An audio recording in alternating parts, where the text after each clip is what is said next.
Every small business owner runs their business differently, but each one knows that having a partner they trust can help them take the next step forward with confidence. This Women's Small Business Month, we've made a commitment to support you with dedicated specialists and long-standing partners to provide advice, mentoring, and other essential resources to help your business grow now and in the future.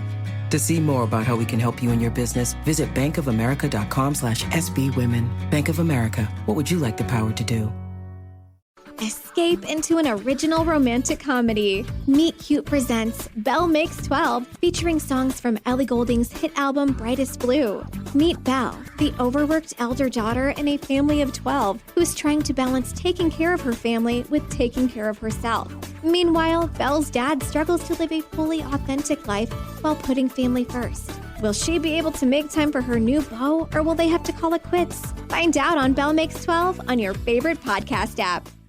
Guys, are you still sleeping in an oversized, worn-out T-shirt with holes in it that you know, the one that's kind of disintegrating, but you can't give it up? Your old concert T-shirt. That one. Mm-hmm. We think it might be time for a change, and we know just the place. Lake PJs. They are thoughtfully designed. They are classically styled. They are for lounging. They are for sleeping, and they are so cute. So shop for him, for her, for kids. I have some for my daughter, and for even baby on lakepajamas.com. The best part of the day is when I get to put my pajamas on after a long day of work, right? Learn why and check out lakepajamas.com today. First of all, you don't know me. We're all about that high school drama girl, all about them high school queens.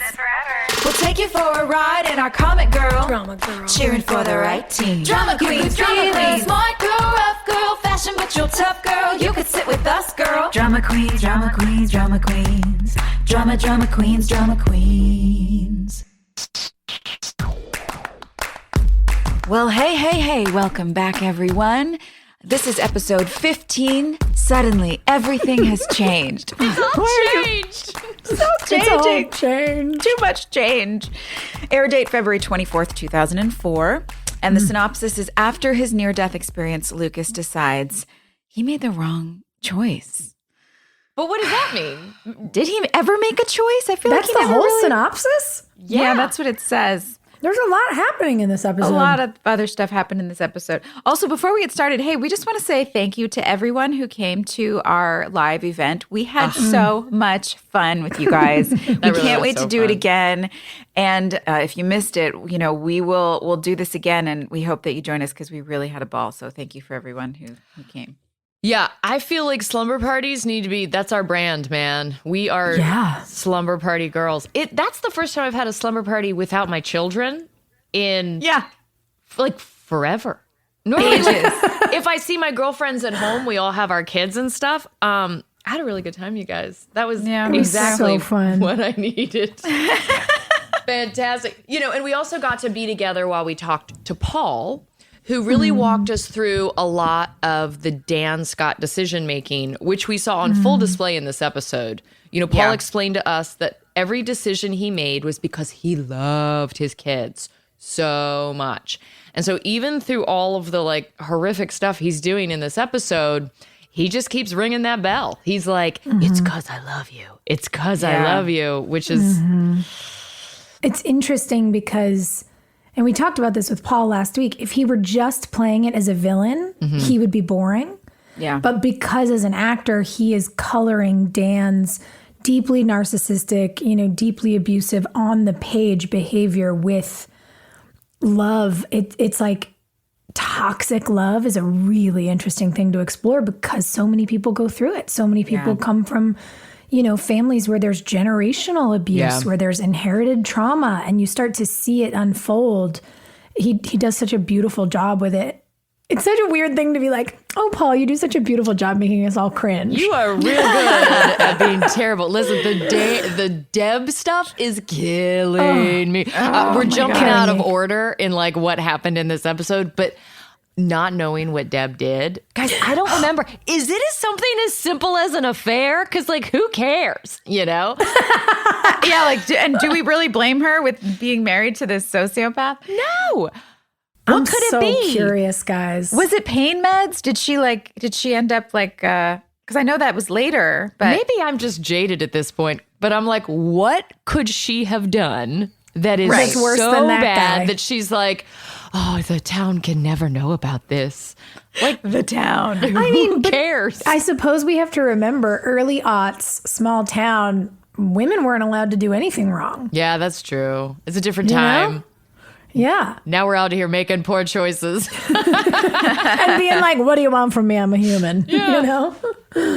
It weirdly made me think of when we all did the time capsule. And Brooke talks about how, you know, you can basically make any mistake and be any kind of average if you're a man, but as a woman, you're not allowed to. Yeah. And interesting. And I wonder, you know, if we were feeling that, you know, playing high school kids in the early aughts, what were grown-ups with actual kids? What had they been steeped in? Honestly, like, what could Deb have done? Let's guess, because I figure we're going to find out in the next episode or two. What could Deb have done that would be like game changer, deal breaker? It's also hard because everyone on our show did every wrong thing. Right. People had addictions. People had affairs. People drunk drove. They did all the bad things. So given the fact that every character on our show has done something ridiculous. Real bad. Like, what could she have done? Like, the only thing I can think of is, like, if she tried to drown Nathan in the bathtub when he was a toddler, you know? Oh, God. Oh, my God. Like, horrendous. By the way, that's a piece of information that I could see being, like, horrific and would drive a wedge between Nathan and his mother. But if she's kissing some dude on, like, a business conference, I don't care. Did she embezzle money? Who cares? Honestly, that's not a game changer. Yeah. I'm trying to think of what it would be. I don't know. I can't wait to find out. They're really boy, they know how to draw some things out, but other things they just speed racer through. This whole, I mean, Peyton and Lucas hooking back up again. It was it feels so soon. Can't they like just suspend our suspense for a little while? They were like, you know that thing in other TV shows where they don't let the characters get together for a really long time so the audience really wants it? We're not going to do that on this show. We're going to do the opposite. Tried and true tested method of drawing people in. Nah. No, this is not moonlighting. No, they really just skip ahead. I mean, even in the last episode, you've seen Brooke and Karen sort of begin to have this bonding. And then Lucas wakes up and it's just like, Mom, did Peyton come to see me? And it's like, what? And Karen's sitting there going, what's going on? But doesn't even get to ask the question till the end of the episode. Her befuddlement was probably the thing I connected with most in this episode. Because even as a viewer, I'm like, buddy, I have whiplash. Like, what is your situation? And I really wish that they had, I mean, I get what the show was and with the time that it was on in terms of being in the early 2000s and what was happening on TV and all that. But, you know, nowadays, I feel like storytelling gets a little more authentic in television in this realm. And I really wish that they had gone into the depth of why Lucas was so needy. I mean, his need for love and attention was so intense. Because let me tell you, if I was dating a guy that was talking to me the way that he's talking to Peyton that fast, I wish we could fast forward 6 months. I just want to be with you. I just love you. It's like, dude, we just started getting to know each other like a month or two ago. Yeah, really. School just started. Like, please stop it. Quit sending me flowers. Quit showing up on my doorstep. Quit, not that he did showing you flowers, but peace. Also, by the way, everyone shows up at Peyton's house. They just walk in, but we'll get there. But Guys, Joy has complaints. Listen, that's the song I want Jimmy Allen to write about just walking into people's houses. Just like, girl, I don't need a key. But anyway, that's right. I just really wish we had spent some more time understanding why, you know, that's problematic. Well, let's break that down then for a second, because we've broken down our own characters. You know, like Brooke needs somebody to cuddle her. She needs a mom to tuck her in. Peyton clearly has her own bag of shit.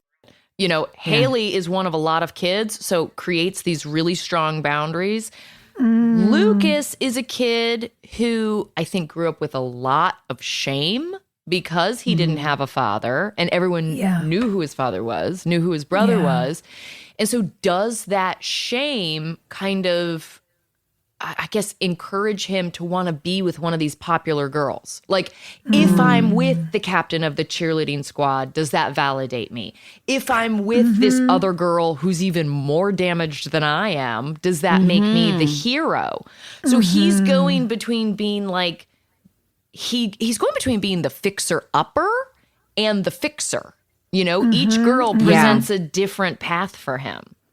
Well, And so no wonder that he's waffling back and forth.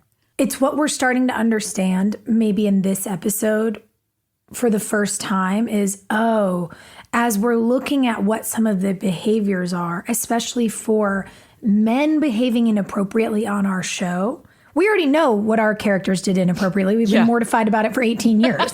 Like, we've thought a lot about it.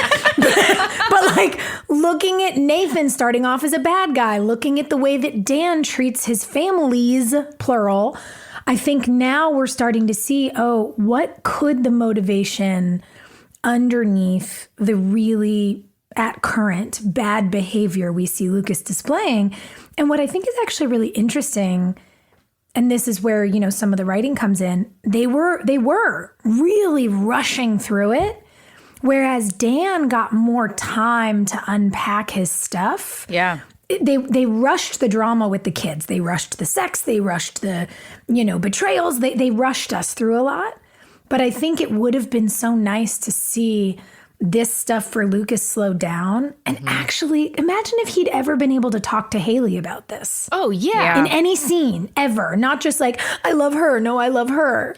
Even just Haley being like, hey, man, why are you coming on so strong? Like, what is your need here? Because it's actually really selfish. It has nothing to do with these girls. This is about you feeding yourself and trying to get full of whatever it is that you feel like you're missing. So how can we address that instead of you using these other two people to fill that void in your life?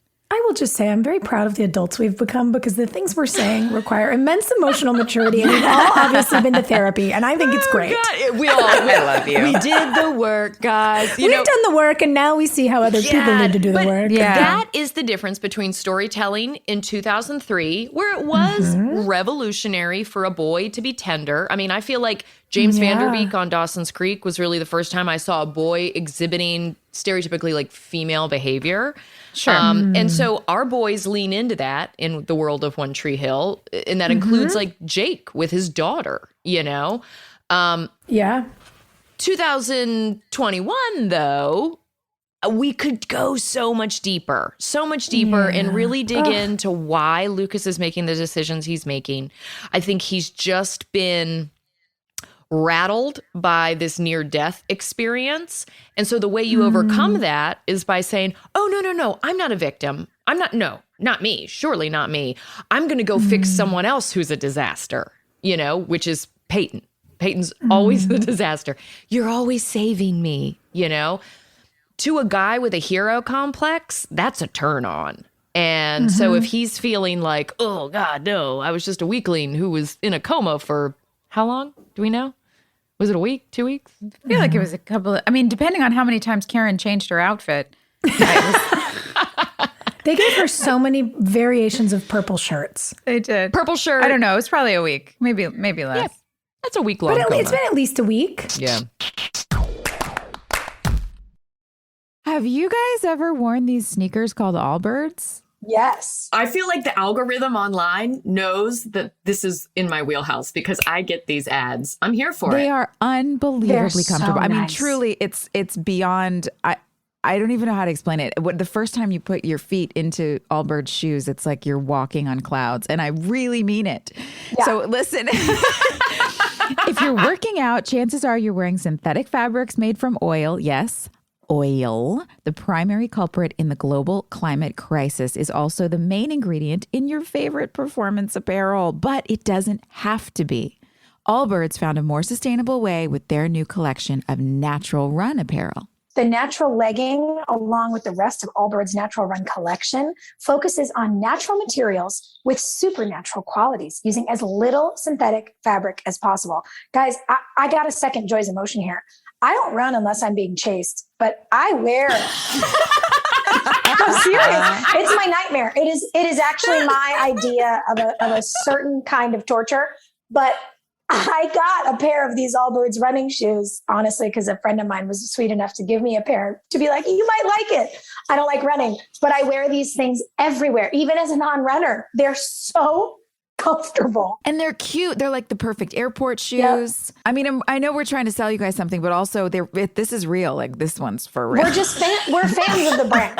We're just fans of the brand because they are cute. They are rigorously tested. And I like that they're getting into apparel now because I don't know, I don't want to wear stuff on my body either that's made of gross chemicals. So the fact that the natural leggings are, ready for squats and stretches and strides, not the running kind for me, but they're sustainable and they're made out of materials like eucalyptus fiber, which helps keep you cool and dries naturally. I don't know. It just makes me feel better about what I'm putting on my bod. I'm here for the squats, Sophia. I also do not run. And what I like is the compressive high waistband and internal draw cord that leave you feeling snug, secure, and confident. While the versatile back pocket will tightly hold on to that phone because we can't be without our phones for 5 minutes. Listen, pair it with a natural run tank and you have a very complete, very chic look. And with the Allbirds Natural Run collection, nature is making a comeback. Shop the collection today at allbirds.com, and that is ALLBIRDS.com. Guys, I have to tell you about the amazing company that I am personally obsessed with called FrameBridge.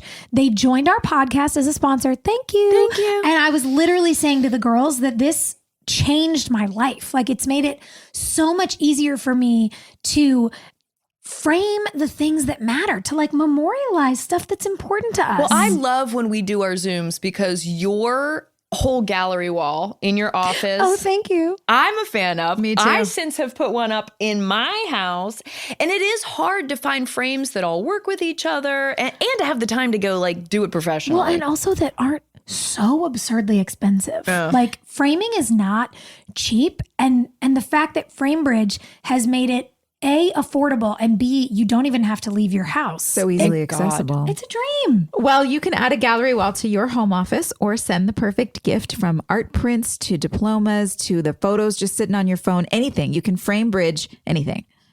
Almost. I mean, don't send your pets. Yeah, don't send your pets. That's weird. But pictures of your pets. Yes. You can go to framebridge.com and upload that photo. Or they'll send you packaging to safely mail in your physical pieces, like all the stuff you stole from the One Tree Hill set for me. Oh, so you can do like, what are those shadow boxes too? You can literally, so you go on. The cool thing about it is that you take a picture. You basically like preview your items. You take a photo on your phone and you upload it to the FrameBridge website, and then you preview it in all the frames, all the kinds of wood, all the kinds of metals that they have, with matting, without matting, and you decide what you want.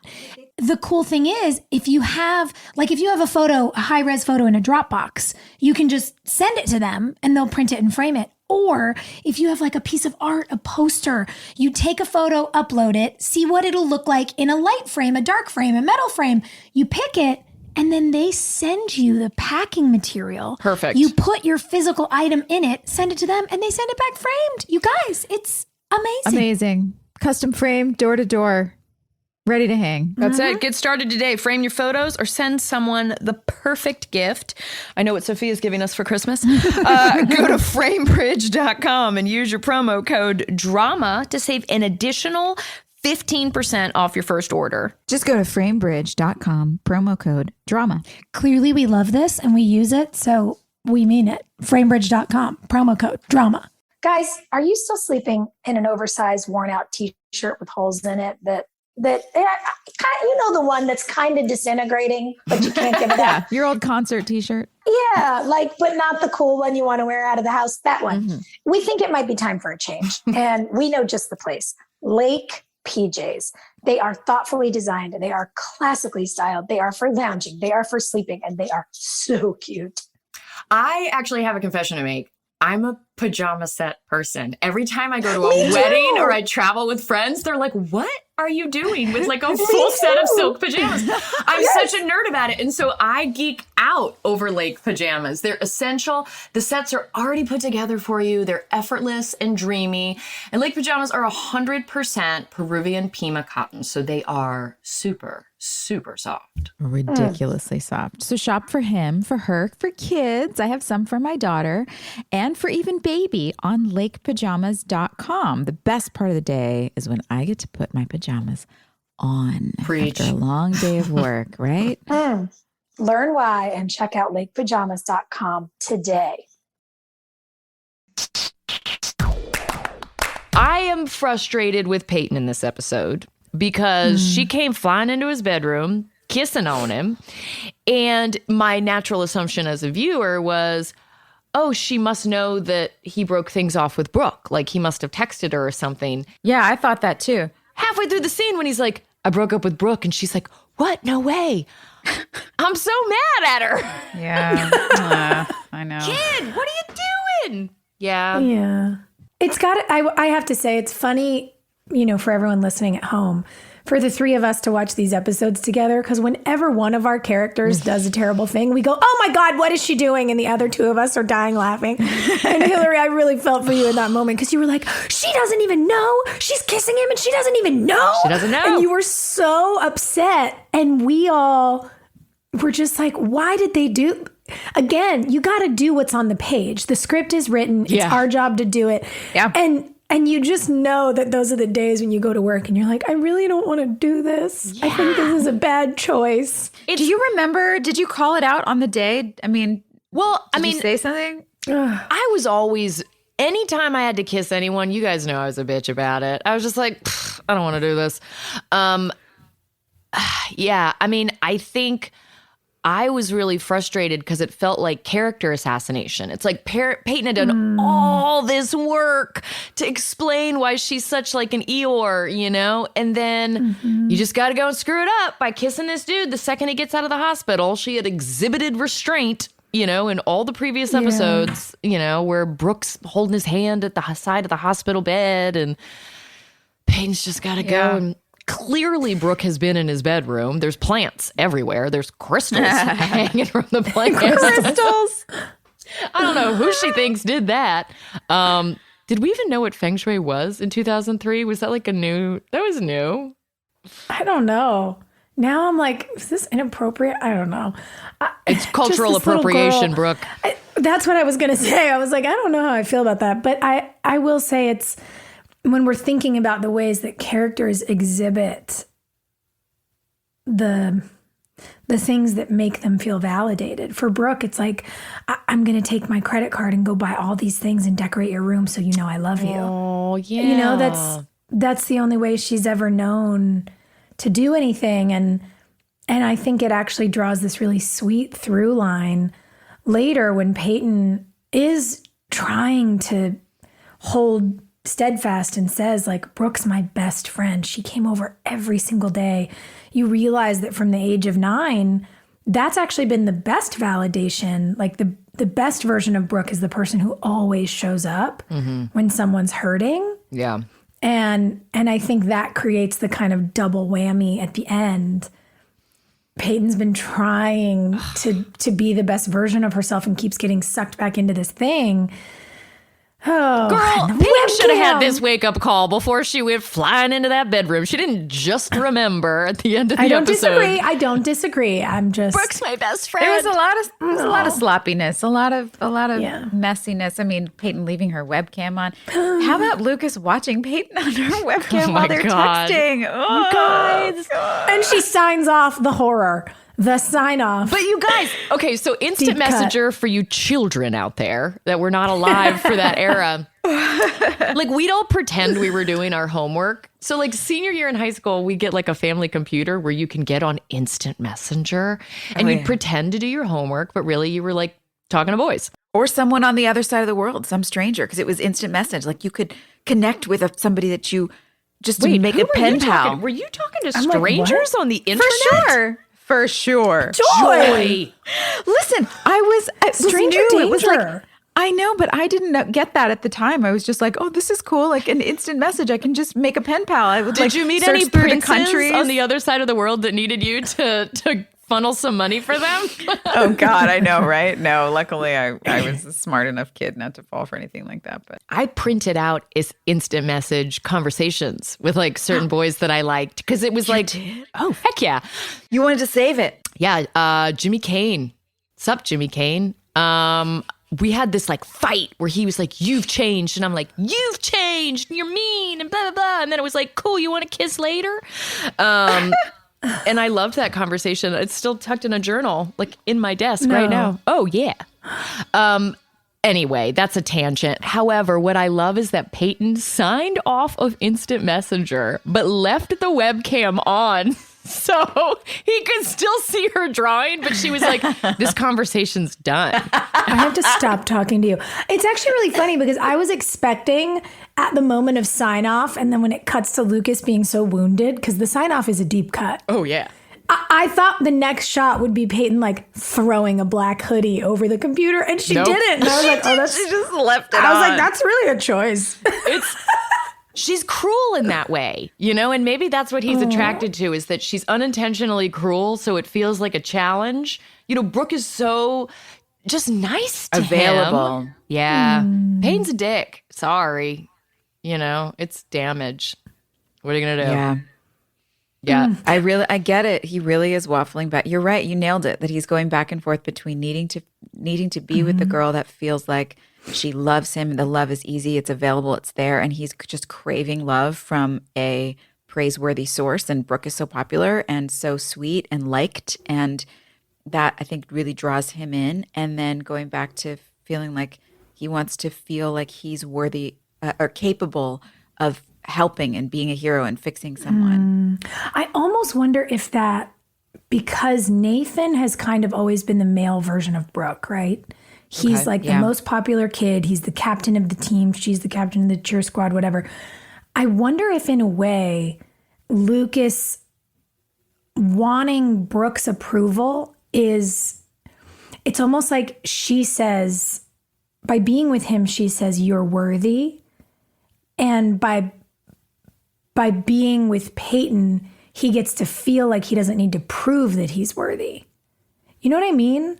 Like Brooke approves of him, and that makes him feel like he's popular enough. But then to be with Peyton, it's like he just is, and then he gets to choose. He gets to be the hero. He gets to be the Nathan or the Brooke in a way. He's got more control in the Peyton situation for sure.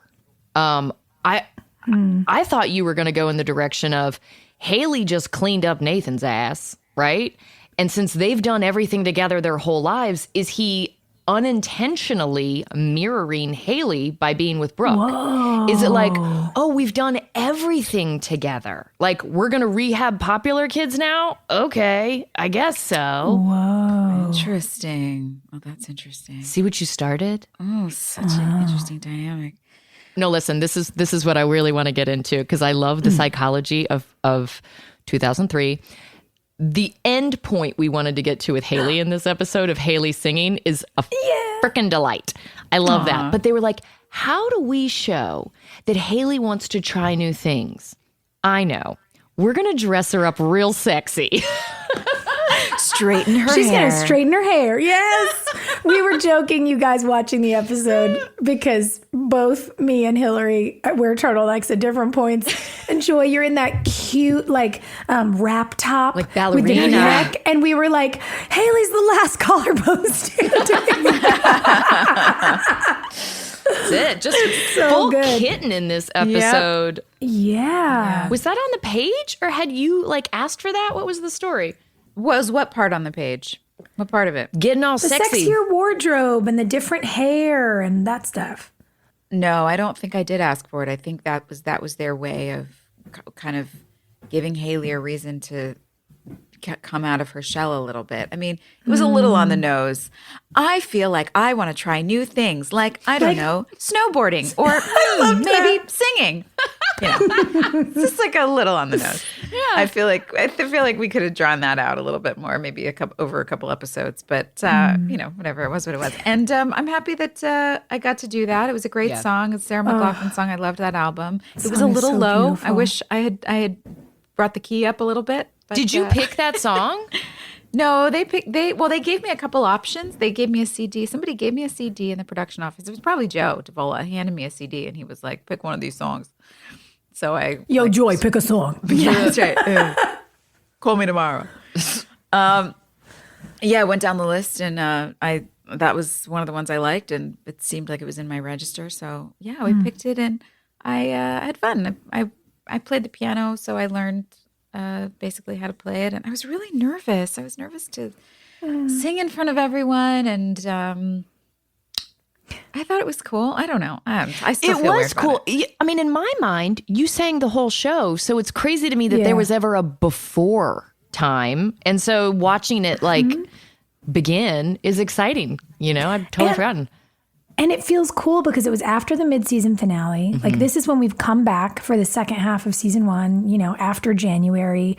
We kind of know what's going on.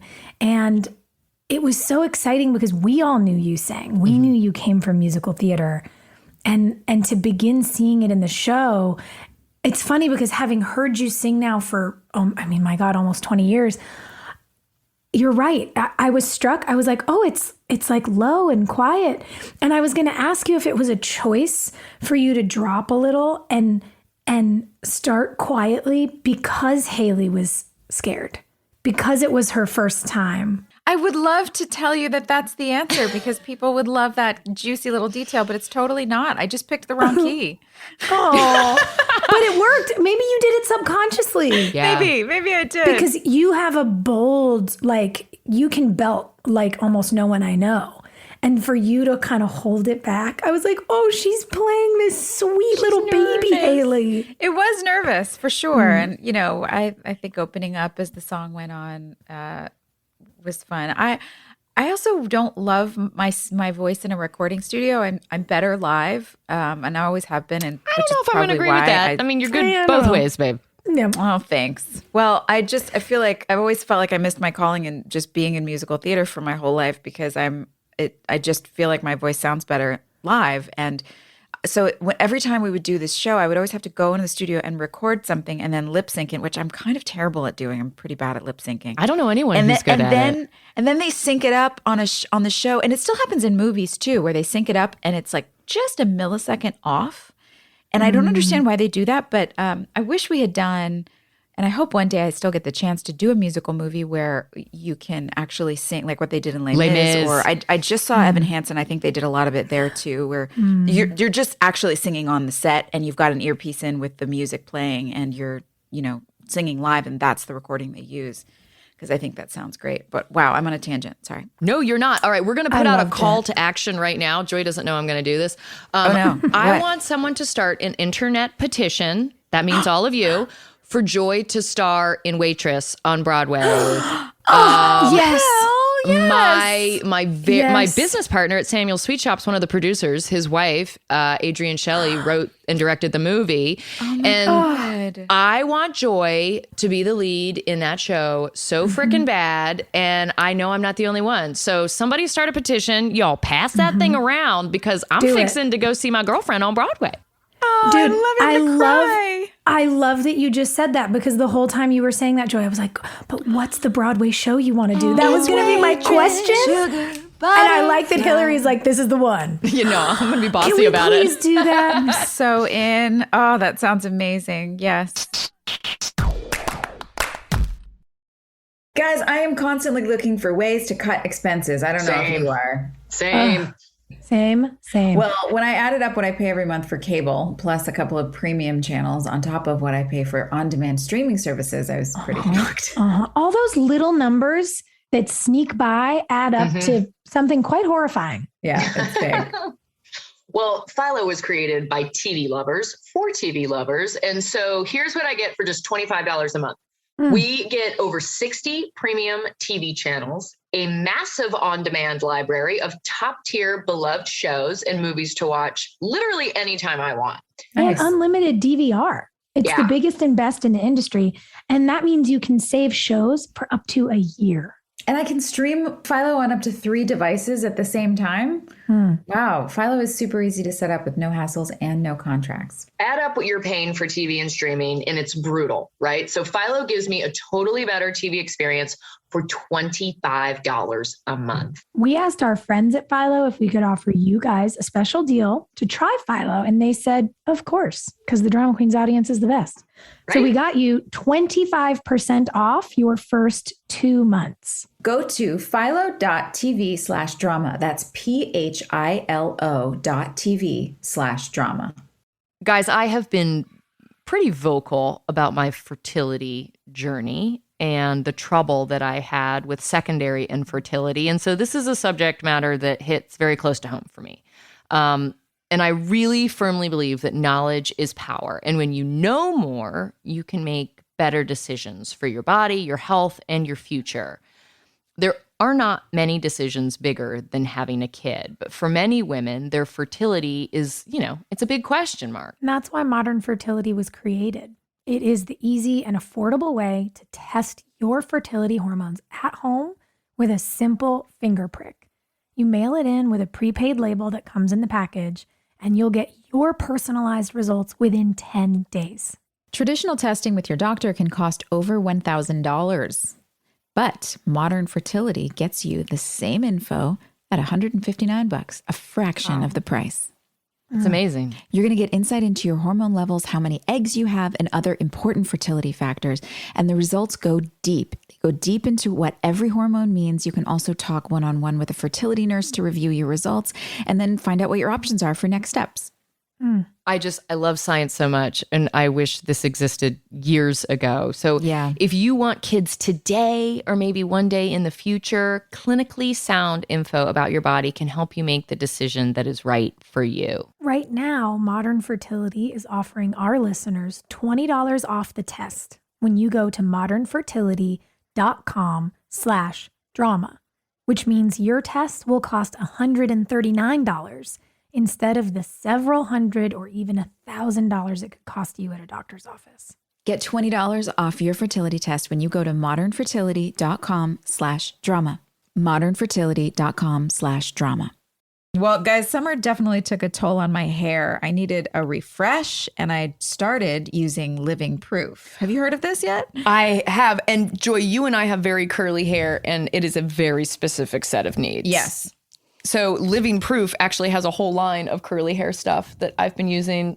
I'm sold, folks. See, I've always wanted your curly hair for nearly 20 years now. I've been envious of it. But what I will say is what's cool is that Living Proof, they have these labs in Boston, Massachusetts, and they were founded by a team of scientists and hair experts. So each product is scientifically engineered to solve your hair problems. It won't help with your hair envy of your curly-haired friends, but if you have fine hair like I do, they can help you with that too. So Living Proof's award-winning patented formulas are proven to bring out your brilliant, healthy hair, and they're never filled with harmful chemicals, no silicones, sulfates, parabens, or gluten, and they're never tested on animals. Thank you. This is a really big deal because I've recently gone completely chemical-free with my hair, and I just always thought I needed those silicones and all of those extra parabens and things to coat my hair to keep it from frizzing out. But what I'm finding is that actually by stripping out all of the harmful chemicals, my hair is thriving and it looks so much more beautiful. It looks great. Thanks, babe. You're such a babe. There's no one-size-fits-all solution to hair woes, guys. That's why Living Proof develops game-changing formulations that set a new standard for performance tailored to unique concerns. Like I deal with frizz. We've got a curl situation happening. There's color damage, scalp care, and thin hair. That is science in action. Science is so sexy. I love science a lot. I mean, look at us. We're wearing outer space and rocket ship pajamas. We like science. Well, put the science to work and unlock your hair's full potential with Living Proof like we did. Visit livingproof.com/queens and use the code QUEENS to get 10% off your first purchase. That's livingproof.com/queens. Code QUEENS. Use both for 10% off your first purchase. Livingproof.com/queens. Code QUEENS. Do you remember when we all went and saw Wicked? Yeah. Oh my God. I want to cry. It was right around this time. It was when we were going back and forth for MTV. And we all went, and I don't even remember what theater it was at. It was the original cast. It was Kristen Chenoweth. Yes. And it was Dina Dina. Menzel. And it wasn't just the three of us. We had a bunch of people James. came. We had a lot of cast members. Everybody went. And we had those center orchestra seats. my I God. mean, those seats were unbelievable. It was amazing. It was I saw so amazing. Wicked in San Francisco before they had come to Broadway because I had read the book and heard they were making a musical out of it. I was so excited because I was a huge fan of the book and Gregory Maguire's previous books, Politically Correct Bedtime Stories, which is hysterical if you've never read it. And I fell in love with Wicked. Then I heard they were making a Broadway show, so I followed it. And then I went to San Francisco to see this preview with Kristen Chenoweth and Idina Menzel. And when I got there, the performance, Kristen had been in a fender bender or some kind of car accident where she was hurt. And she was wearing a neck brace as Glinda. And she had a rhinestone choker around the She's neck perfect. brace. I mean, the scene where she's like supposed to, she's popular. And she's like, toss, toss. She's like shaking her hair. And her whole body's just like, tossing. Oh my God, the audience was dying. The fact that she worked in this neck brace into the character and just didn't she wasn't like, no, I'm going to stay home and not work. I'm like, she showed up. You sound just like her. She showed up and performed even in this neck brace as Galinda. And we were, I mean, she is such a pro, man. Wow, You guys, I'm going to her. admit something to you. Gus and I listen to Broadway radio when we drive to school, when we drive to the city all the time. Us too, Maria, all the time. And when they play Change for Good, like I think about you two every time I hear that song and I cry. And I've like taken video of it. Sometimes I'm like, I'm going to send this to them. And then I chicken out because I'm like, no, I'm being like too sentimental. I'm being too like whatever. When they sing that duet, I think about the group of us like taking the escalator into the theater, you know, because it's like, you know, right there in the middle of Times Square. And so you take this escalator and I just think about all of us being so tentative with each other in that first season and where we're at now. And it makes me weep. Like, I remember that when we were in Wilmington when the show was so popular and we had the soundtrack in our cars and all three of us would sing to each other. We would sing that loathing, unadulterated loathing. And we would, the duet, remember? And Sophia, we would sing Popular in the car. We would all like sing along to Popular. Oh, that was the show, man. It was so good. That was such a good show. Joy, you need to do a show. That's a big, huge no-duh. Joy needs to do a show, and I almost feel like at some point, not necessarily next, because we still have a lot of our own castmates to bring in, but y'all, we have 9 seasons of this show to watch. I feel like maybe at some point we should do a slumber party that's Wicked themed and invite the ladies. Let's invite Kristen. Let's invite Idina. Like, why not? Yes, They are drama queens. Like, are they ever? The OG queens. Oh my God. Okay, wait. Should we start talking about our show again? Yes. but let's go back to the kind singing. of genesis of Joy singing in the show. Joy, I've heard you tell the story about how they figured out you were a singer at like conventions, but for the 300,000 other people that haven't been to one of our conventions that listen to these podcasts, how did they figure that was your button to push? Anyone who spends longer than a day with me will realize that I sing unconsciously. Like I will walk around singing. It's a comfort for me, and I just do it. I think growing up as an only child, there was just some kind of, I feel like there's another person there. Something really sad like that. Maybe that's why I talk to myself so much. Ooh, hey. We're finding out all kinds of interesting things. Look at us. I know. So I sing to myself. It's like having a little radio with me. And it's just a little habit that I have. And when we were filming one of the scenes on the rooftop, the golf course rooftop, it was on the top of a parking deck. And so I would go down on the second levels. I'm also, because I'm an introvert, it's hard for me to stay on set with everyone all day long. And I'll be on set, but then I tend to get really overwhelmed by all the people and I need to go find some place to be alone. which often drives our PAs and ADs crazy because they're like, where the hell is We got Joy? eyes on Joy. We got eyes on Joy. If we don't know where Joy is, if there's a piano in the building, she's at the piano. If there's a craft table near the building, she's at the craft table. Yeah, safe spaces, babe. And if there's neither of those things, good luck. She's under a desk somewhere. She's in a corner. Look in the corners. I just saw you post a video in a tree house on your last movie set. That's right. I found a treehouse. I'm Perfect. always off. Oh, I've learned now to communicate. This is where I'll be. But anyway, I was in the golf course parking deck set, and I went down to a lower level, and the acoustics are great in parking decks. If you're a singer, you know this. And so I just started singing. I was probably singing Wicked or some great show that was out. Aida. And Aida. Oh, don't get me started on Aida. Girl. Every story. Okay.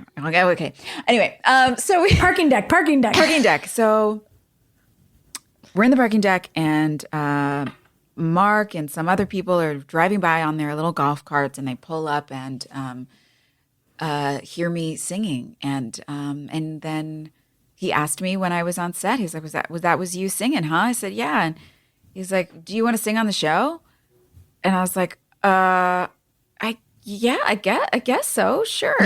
And me being stupid, I was so stupid and like, is it going to confuse people? I'm like, maybe I should have two separate careers, and I don't know if I want to like bring my singing into Hollywood. I'm still a New Yorker, and like I feel like a musical theater person. And So you know, emo. it's like such an emo, artist. So dumb.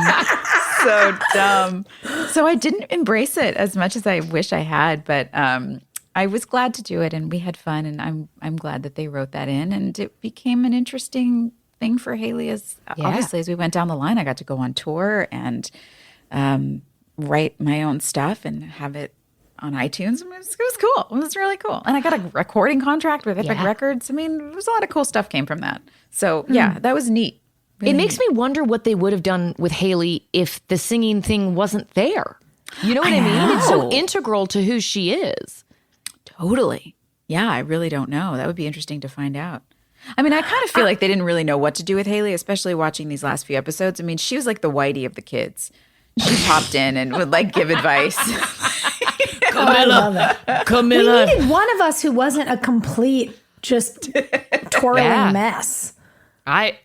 Haley is my favorite character watching everything back because she is what I want girls to be, like the boundaries, you know, the security that I think when we were doing the show, I didn't necessarily clock that because we weren't having a conversation about like how girls protect themselves and how you move throughout the world in a way that is open, but not, you know, you're not prey for people to like pick off. Haley really embodies that. Like if George goes the Haley route, I'm good with it. Let's do that. That's good stuff. Yeah, man. We want to talk about the Karen Jake connection because that was I loved this loved so that. much. I loved seeing her light up when he said, she's my daughter, and recognizing a kindred spirit and another kid that she could help out. Oh, it broke my heart. yeah. And it's interesting what Moira in that scene as Karen was able to convey. She didn't say a word, but the way she reacted, and then as he was talking, made a face, and they stayed on her. Like the editors stayed with her. And I almost felt like I could hear her inner dialogue of, oh, you're a single parent too. Yeah. It was so pure the way she saw him, and then the crib at the end. Yeah. That's what Paul was saying when Paul was on our show last week, and he was saying what's great about Moira, she's always thinking. And that's so interesting to cut to as an editor. You want to cut to the person that's thinking, whether they're talking and thinking or just sitting there listening and thinking. And that's what Moira does. That's a perfect example. I liked, you know, if the idea that Karen has moved through this town with this cloak of shame, you know, she's like the scarlet letter in town. Yeah. If the freedom that comes with knowing you're not the only one is really helpful. We went through that with the whole Me Too thing. It's like, wait, I'm not the problem. I'm not the only one. And so it would be interesting if it were like a high school girl that Karen were connecting with, like cool story. But the fact that it's a boy, that she's already recognized, like, this is a really good kid. I'm hiring him because I think he's a good kid. He's nice to my son. He's good on the basketball team. He's responsible. And oh my God, he did the same thing I did. For an adult to get validation from a kid is, I mean, that's cool. And I wonder if there's a layer deeper as well. It just strikes me as you're saying this, Hill, because the story, the stereotypical story we always hear is that a young girl gets pregnant and then gets dumped. And here is a young boy. Somewhere his girlfriend had a baby, but he's the dad. He stayed. I wonder if there's something underneath it, something unconscious or subconscious that makes Karen love him even more as an upstanding young man because he chose to stay and do the work. Baby, everybody loves Jake, even Karen. Like, he is just George Clooney. Oh, God. Damn it. Clooney. Damn it, George. Stole our guy. Ryan away from us for a great job. Okay, Brian Greenberg. Jake, God, you Joy. can call him whatever you want to call him. I can. He makes everybody flustered, ladies. See? What is his name? Cute boy with the bangs. With the bangs. If anyone wants to message his wife, Jamie, and tell her how much we love her, too, she is the cool. He deserved like Jamie. A really cool wife, and he certainly got one. But there was no shortage of Greenberg crushes back in the day.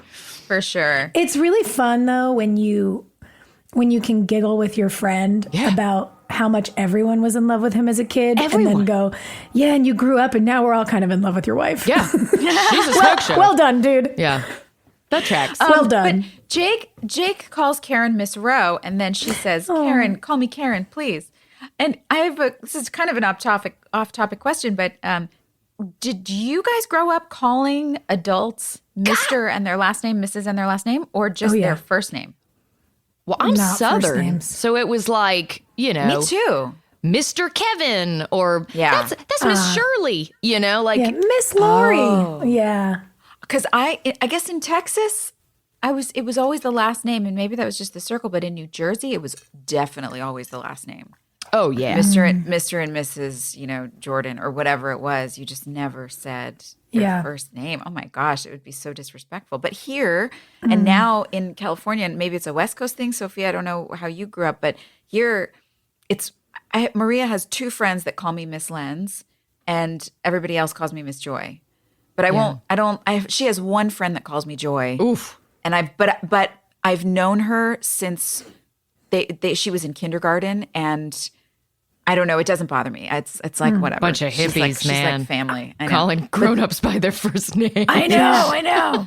I remember, I will say, and maybe it's because, my parents are from, the East Coast in Canada. I don't know, but it was very, Mr., Mrs., Miss, last name. Okay. But I had a friend in high school whose parents insisted on being called by their first names, and their kids called them by their first names. Their kids that I went to school with didn't even call them mom and dad. Aww. It was a first name. So it was more that was partners. Their family quirk. Yeah. They were like, you are the CEO, your rent. you are the, I'll drive you to school. Yeah. So it's funny because no, I didn't really ever do that, but I do see more of that trend that you're talking about, Joy, where friends' kids would, they'll call me Miss Sophia. Yeah. And I'm like, okay that's with that. Precious. It's it makes me sweet. feel like an elementary school teacher. I love it. Yeah. Yeah, it's sweet. I don't like the Joy. There's only one girl that I allow her to call me Joy.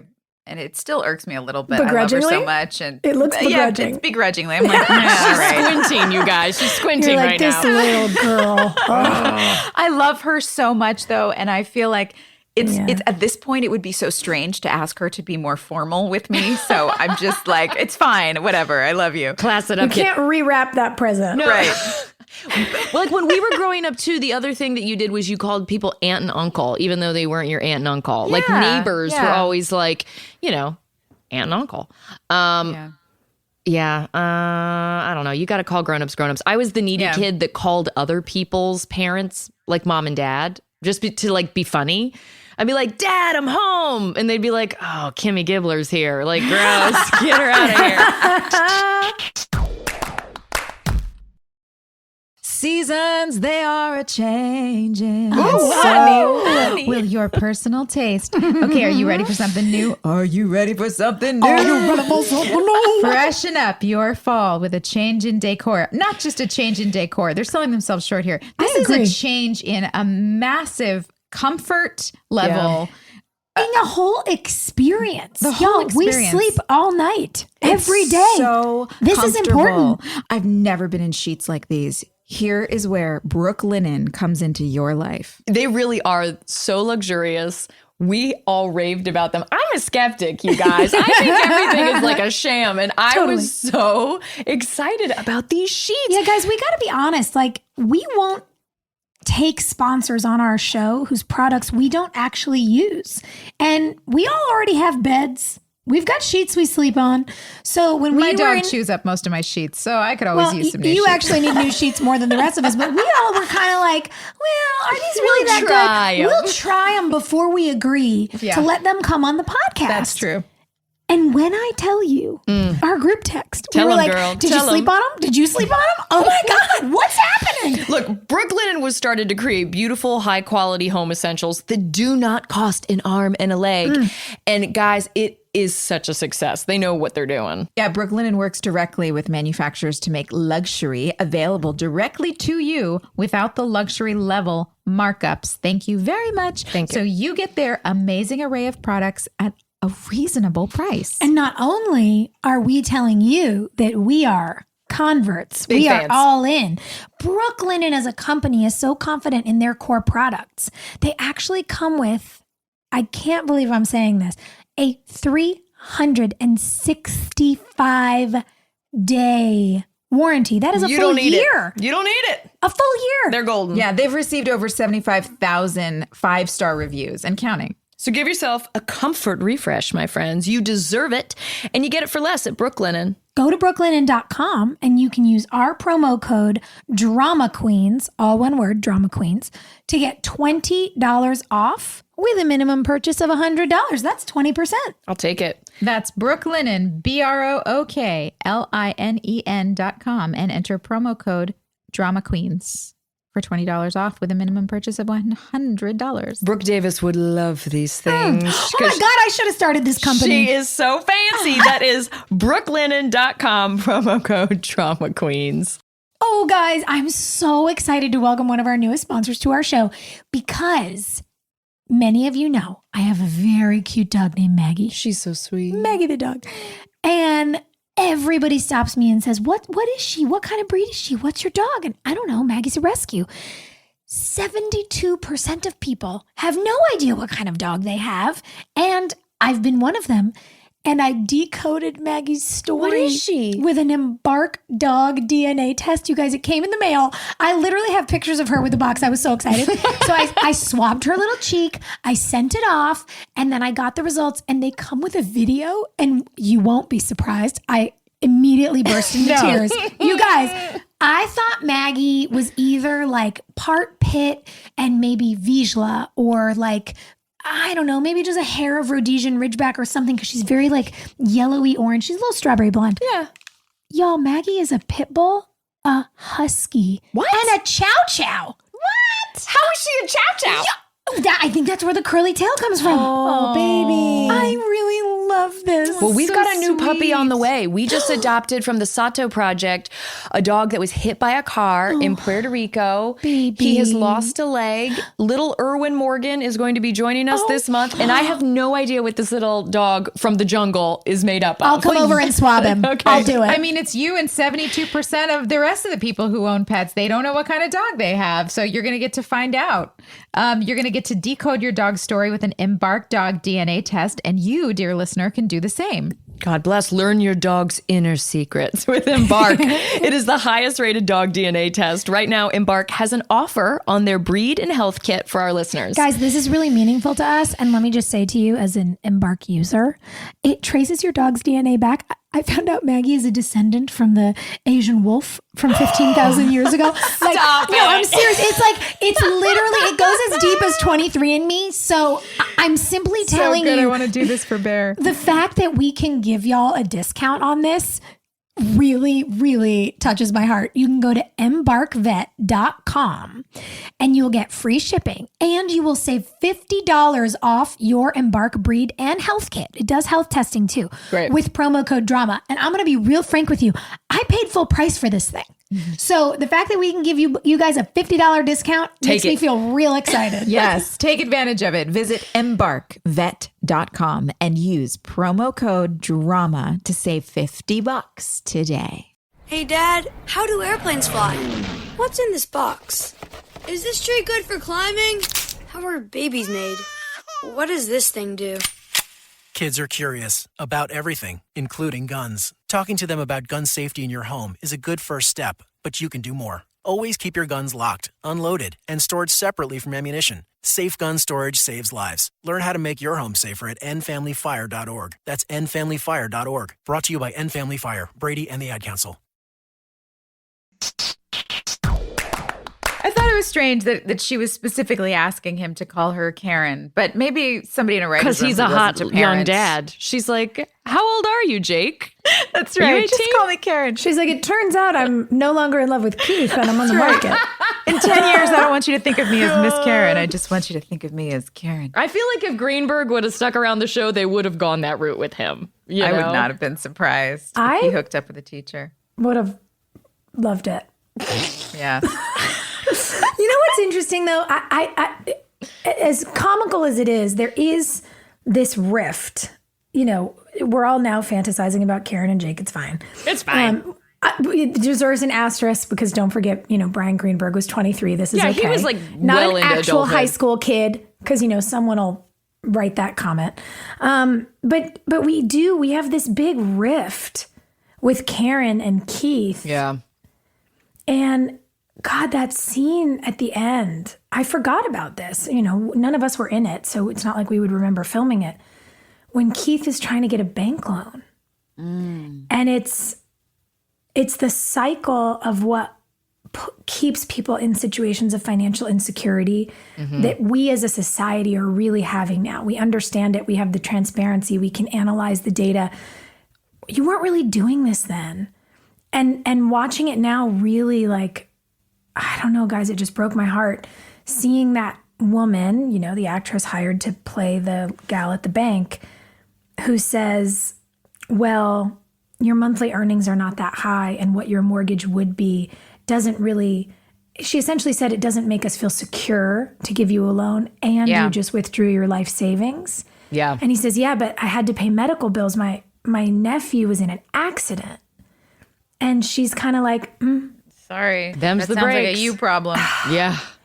And so many people in our country go through this and go through versions of this. And like the numbers out there, the stat that gets thrown around a lot now is that the average American is a $400 emergency away. Oh my God. From going bankrupt or becoming homeless. We just saw that during the pandemic, the despair that comes after a rejection like that. Impacts so much of your life. And we know what's coming up for Keith a little bit. We know that he will spiral. And it's sad to watch the beginning stages of that. It's not fun. And when someone who does have a wonderful work ethic and who does just try to show up and do their best doesn't get the help that they really need and honestly would absolutely deserve. Like if Keith got that loan, he would prove that he deserved it. Yeah. And Would he? Oh, yeah. I mean, maybe not because it's a TV show and writers love drama, so they might have torpedoed him anyway. But I realize that right now I'm really leaning into Keith as a real person. And I'm like, he absolutely would have paid them back, guys. I don't know. Keith strikes me as the kind of guy who's not great with money and would have made some bad choices because he seems like he's constantly running into whatever his demons are that create problems in his life where he can't ever quite get on top of them. I mean, I feel like that's a pattern established with him. Yeah. Yeah, they did definitely put that hat on him. That was sort of the character Which is super real. I mean, there's a lot of people who don't know how to handle money because they're just afraid of it. Especially like talk about dissecting a character. If you look at a guy like him who I don't know what his story was growing up with Dan, which actually hi Georgie. You guys, hi. George has entered the chat. Do you want to say hi to everybody? Here, come here. Say, hey girls.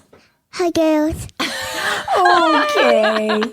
Hi, lady. Look at this mop of like a 1920s curl. She's got joy hair. She's got like the big curly joy hair. Oh, look at that bright smile too. Hi, baby. Are you going to be on a TV show? Yeah. Oh, yeah. Oh. Yeah. I miss it when their voices are like this. Honestly, she'll make herself, we call it her Clint Eastwood stare. She'll just sit in front of the mirror and make herself cry and like squint at herself. And I'm like, girl, get that Emmy. Get that Emmy. I'll never forget talking about how hard it was to like get to tears on set. And Joy, you were like, well, don't you just do this? And you like showed me this thing and you just held your eyes.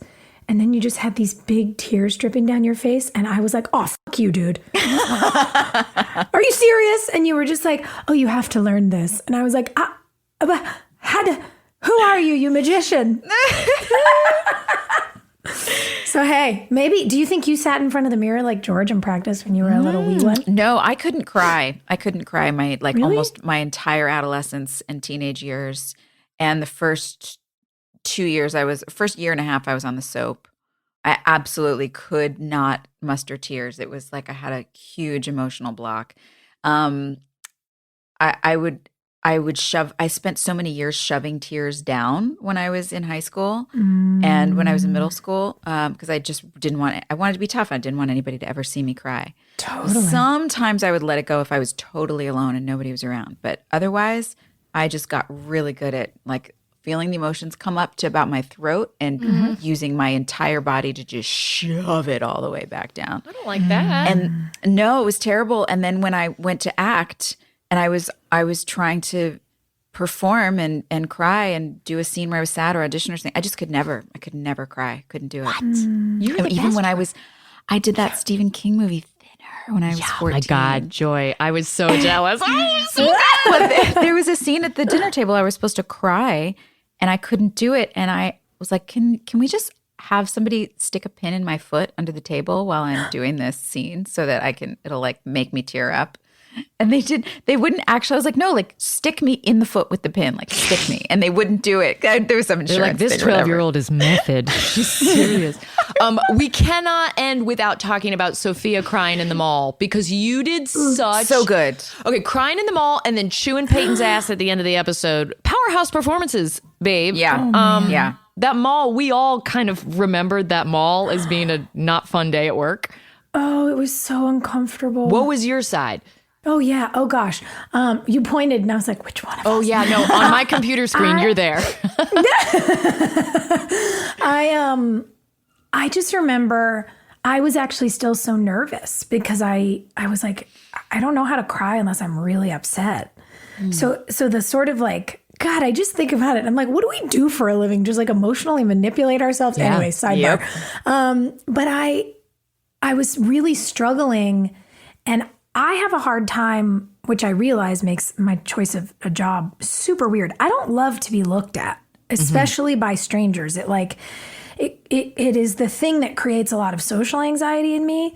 And I remember that day because I had to sit on that bench in one of the hallways of the mall in Wilmington.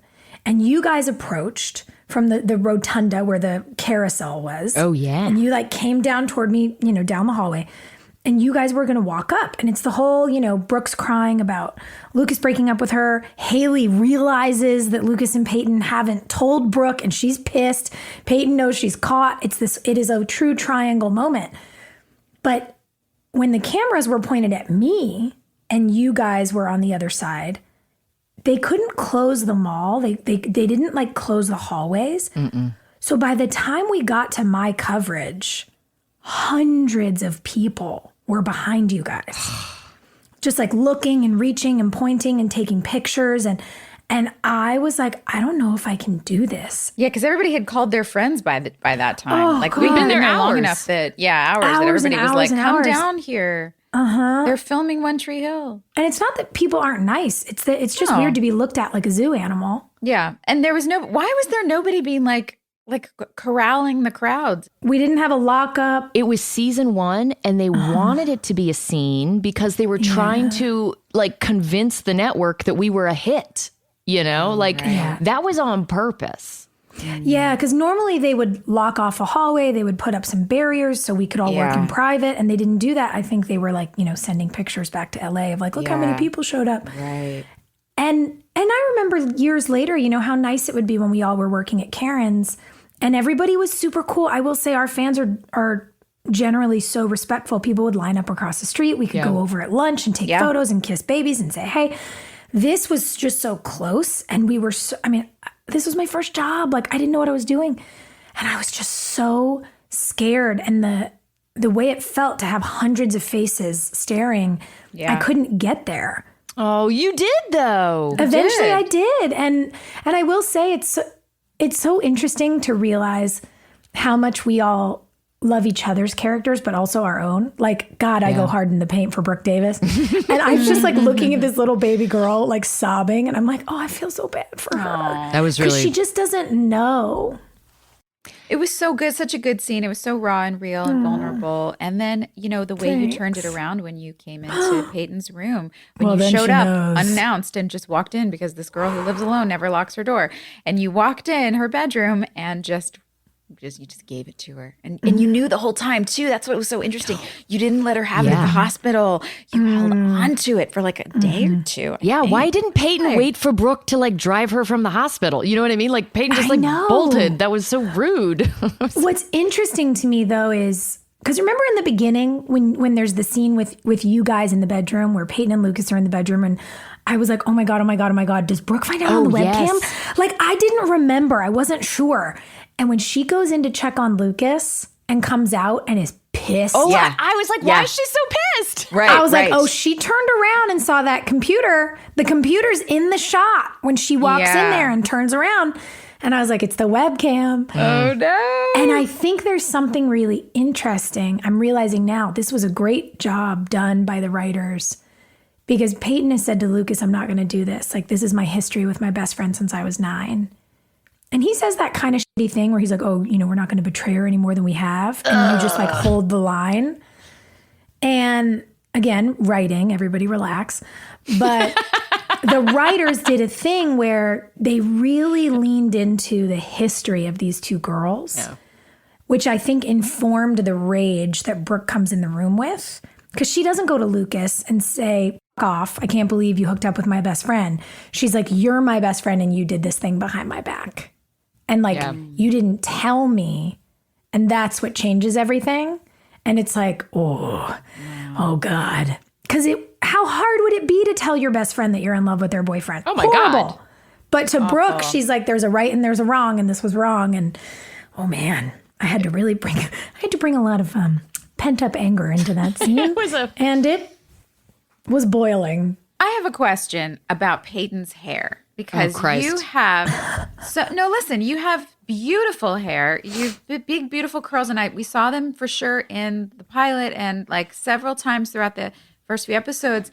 And I know there was a lot with humidity, but I was just wondering what it changed so much. It was like, I loved the curls in the beginning. And sometimes your natural curls showed up and then sometimes they were crafted curls, and I just wasn't sure. I never asked, and I don't know, it just occurred to me to ask you. Peyton's hair goes on a journey, you guys. This whole fucking series, Peyton's hair is a journey. And what I love is that Miley Cyrus has that like bleach blonde mullet right now, and I'm like, it's season 2, Peyton! It validates me. No, so the humidity was a big deal, and then doing my hair every single day, every single scene. What you didn't see behind the scenes is there was like a butane curling iron that in order for my hair to match, they would have to use that butane curling iron to wrap it after every single setup. But why didn't they just use your natural curl? Because it quit. They would, like, you'd put gel in it or you'd put stuff in it to get it to scrunch up. We didn't have all the nice serums and things that we have now. Back then it was like LA Looks gel, and nice throwback. Wow. Yeah, girl, come on, I'm OG. it would suck up the humidity, straighten out, and then they'd wrap it, and it just started falling out in clumps. Also, oh God, I was a disaster, guys. My hair was just like falling out in clumps, which is fine. You always looked beautiful. It was just always so. It was like I never quite knew what I was going to see with your hair, like which hairstyle it was going to be. And I liked those crafted curls. I liked your natural curl. I liked your cuts. I thought you always had something really cool going. I liked that short bob that you did. The bob was my favorite. That was a good one. I loved the bob. Yeah, it was cute. Oh, I did a bob once. It wasn't good for me. I think I liked your bob so much, and then Victoria Beckham cut a bob, and then I was like, I want a bob, and then I was like, oh no, I've made a mistake. I've made a terrible mistake, and it's going to take 4 years to undo it. I felt that when I did that bob in season 8. I think you did. You looked or good. Yes. I don't know. Hey, before we get into superlatives, I just want to mention that one line that made us all gasp when Lucas finds out that Dan saved him from Keith and says, what am I supposed to do with this? I feel like that is the overarching message of this whole episode, because it's either Karen saying, where am I supposed to put this? Peyton with her feelings, where am I supposed to put this? Brooke, like everyone is kind of thinking that same thing. Where am I supposed to put this? And Chad did a good job of delivering that line. I felt bad for him there. He really did. And you know what else I liked too is that he takes that energy of where am I supposed to put this and puts it into his retort when Lucas responds to Karen and says, I don't get it. Dan does one good thing and you cut him slack, and Keith makes one mistake and you shut him out. Yeah. Ooh, that cut deep for me too, because you realize where people put their feelings and how they feel them doesn't always make sense, and it is messy. I feel that a lot in my life. Where am I supposed to put this? What do I do? Where am I supposed to put this? All right. Yeah. I'm curious where Brooke's going to put all that anger in the next episode. I'm not going to lie. Scared. Frankly, I'm scared. I know. And what's Haley going to say? Because Haley's been the one who always says, what are the two of you doing? And this is the only episode where Haley realizes what's going on in that mall scene, and then we don't hear her give it to someone. And I'm like, oh, is it coming big next week? Because I don't remember, but if it is, I'm excited to see it. It wasn't her place. I think it was just like, well, this is awkward. This is awkward. Yeah, I can't wait to see what happens next week. All right, let's, should we spin a wheel? I want to spin that wheel. Dun, dun, dun, dun, dun, dun, dun, dun. Joy, we need you to write a song for this, like just a little musical ditty for the wheel spin. Spin the wheel, spin the wheel. All right, the winners. Who would marry a celebrity? Most likely to marry a celebrity. I mean, we shouldn't even do that in real life because that's weird. It is weird. Let's do which character is most likely to marry a celebrity. Rachel, right? Yeah, that's exactly what I was going to say. Yeah, it's that's Rachel. a big no duh. Yeah. Yeah. Any of the boys? We have a girl. Do we have a boy that is most likely to marry a celebrity? Why do I think it's Mouth? Because he's so freaking lovable. Because he's just the most lovable person. I feel like, who's the... Google. Oh, I know who would marry a celebrity. Jake Jagelski and ditch us in season 2. And then not show up again. That's right. Oh my God, I love it. And guys, we have cute listener questions this week. One came from an anonymous fan, and I kind of think, Hillary, you nailed it. This person said, what is a song that will randomly play? And you immediately think of a scene in One Tree Hill. I feel like it's when the Wicked soundtrack comes on and we think about each other. Yeah. I mean, that soundtrack really hits hard, guys. Those women singing at each other like, man, we fought a whole bunch, but I love the hell out of you. I love you. Yeah, that's us. Is there a song that makes you think of a scene? Like Joy, now when you hear Sarah McLachlan, do you think of season 1 Haley, or is that not a thing? And maybe that's just for me. When I hear that song, I do. No, I mean, some of the other stuff I sang later on, I think I remember. The song that will randomly play and make me, I mean, always the Switchfoot song, Dare You to Move. Yeah. Whatever that, I mean, that one always gets me. And of course our theme song. And I think it's that Switchfoot song is the one that really reminds me more than anything else. You guys? Do you have one?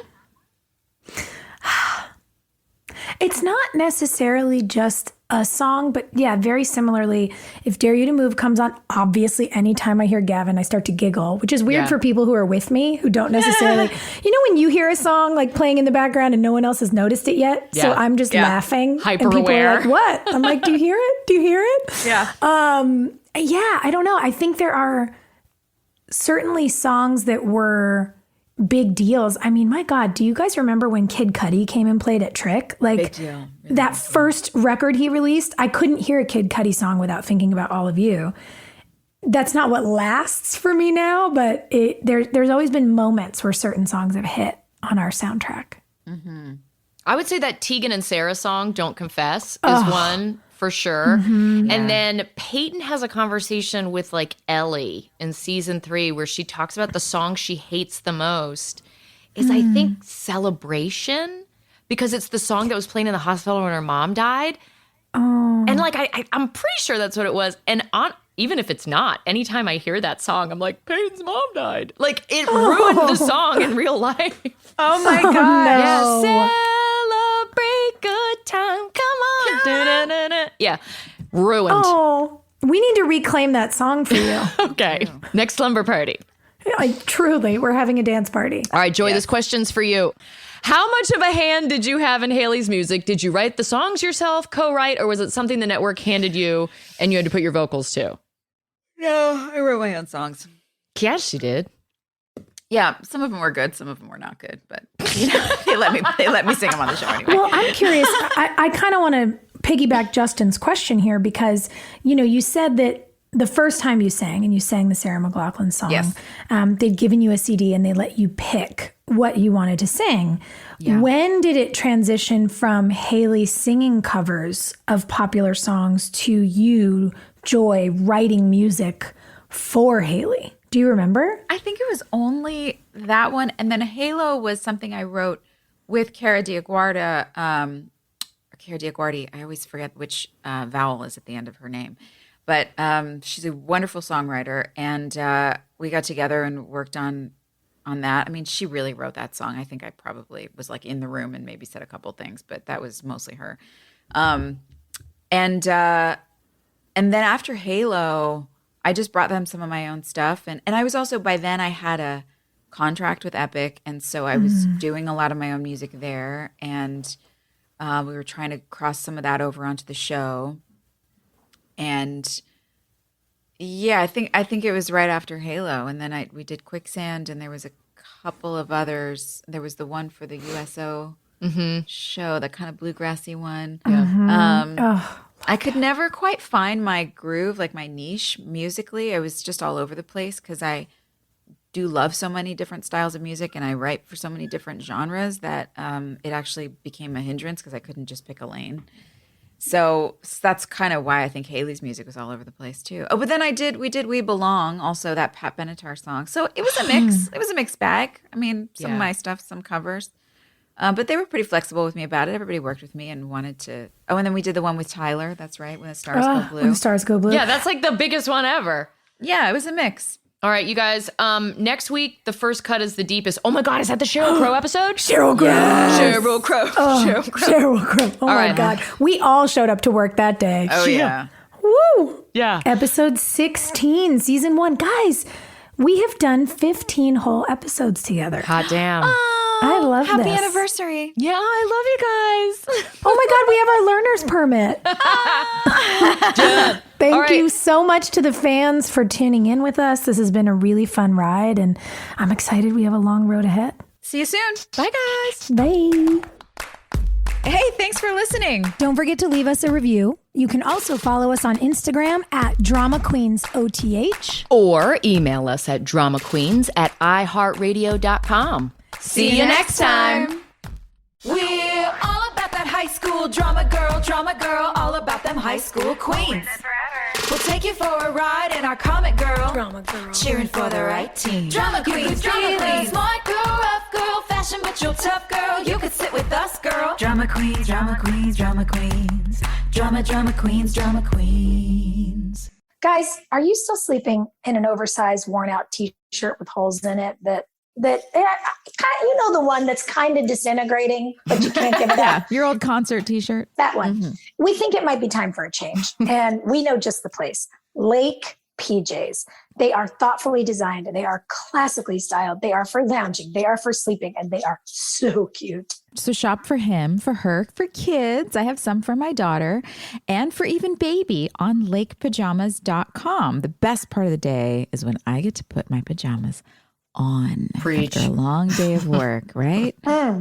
Learn why and check out lakepajamas.com today.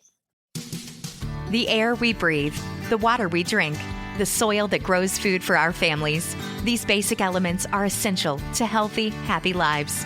America's corn growers think so too.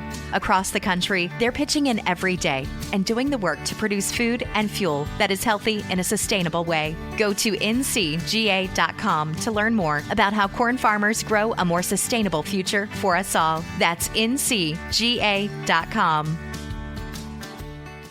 Not completing high school is more of a social thing than it was an academic thing. Even though all these years have passed, I still had that longing to have my diploma.